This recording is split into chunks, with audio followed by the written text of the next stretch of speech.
Growing up on the Jersey Shore, it was paradise. It was so much fun. The boardwalk, the beach, West End was West End. Yeah, it was a small town, bunch of Italians. The produce truck used to come down the street and honk the horn. Like, yeah, oh man. Yeah, it was all about surfing then. I never had direction in life. No one showed me like, hey, you gotta pick something, you know, like, and grow up. I didn't grow up.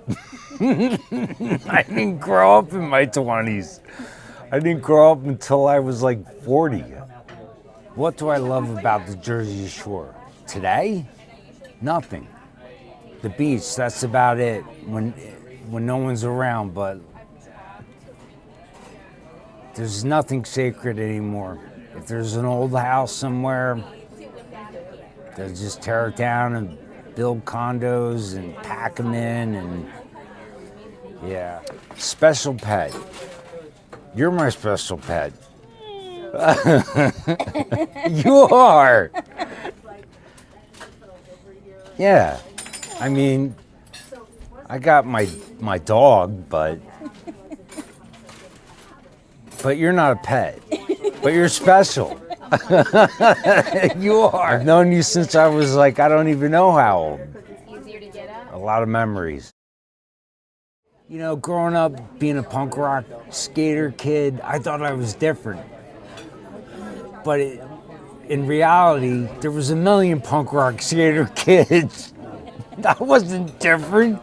I was just like everyone else. I could have been a jock, but I had weird hair and listened to crazy music.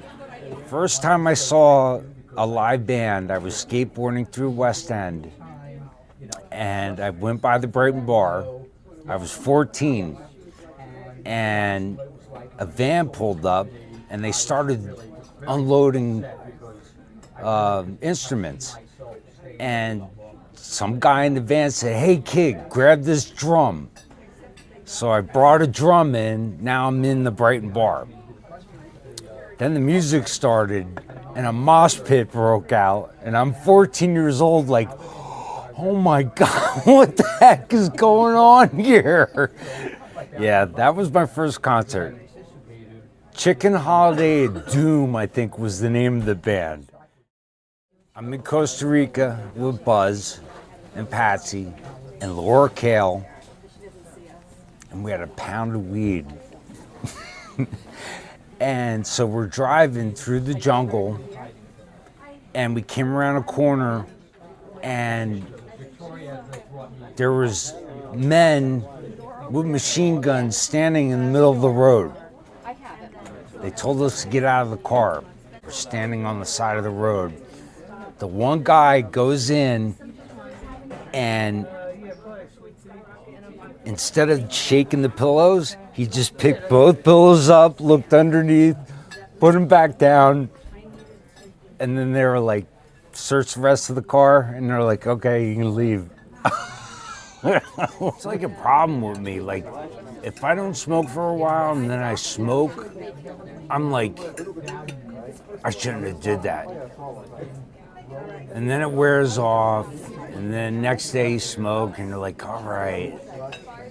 And then like 2 weeks into it, like you're waking and baking, and then like a month into it, you're like, I gotta stop smoking, man. It's just like,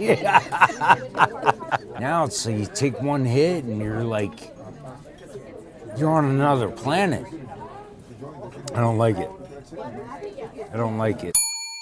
The world today is, excuse me, fucked up. It is. It is. What is my life's passion or purpose? preparing myself to die.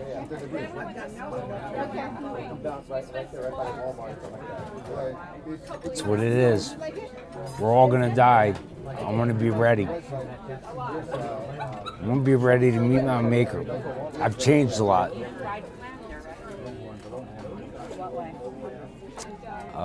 Become really religious. I'm currently a catechumen at an Orthodox church. Yeah, it's another level. It really is. Nothing in life went right for me, and I lost everything. And that broke me to a point of despondency. And so now, but what that did was it exposed everything. And so at that point, there was no more lying to myself. I don't care what people think of me. I really don't. I never did, but we all have an ego. We all try to put on some persona, some mask. But I'm at the point where it's just like, I don't care. You know, you can laugh at me all you want. I know who I am. You know, life ultimately is suffering. We're all gonna die. People in that situation that are just what I call coon pods, where you just in your own little bubble and you're stuffing your face with Uber Eats and you're on your computer, like, that's ultimately, that person's suffering. They just don't know it because they're so numb. But at the same time, life's beautiful. You know, we get to experience this pain. Because without that suffering, we would never know what joy is. You know, the lifestyle I used to have were traveling and surfing and just thrill seeking. And, you know, at the end of the day, it was unfulfilling in the grand scheme of things, you know? It really was, you know? I didn't realize I carried that hurt into my 40s. I just masked it. Having fun, you know? Basically being rejected by my own dad. It's like, and it's so weird like how it manifests itself, like, you know, drinking,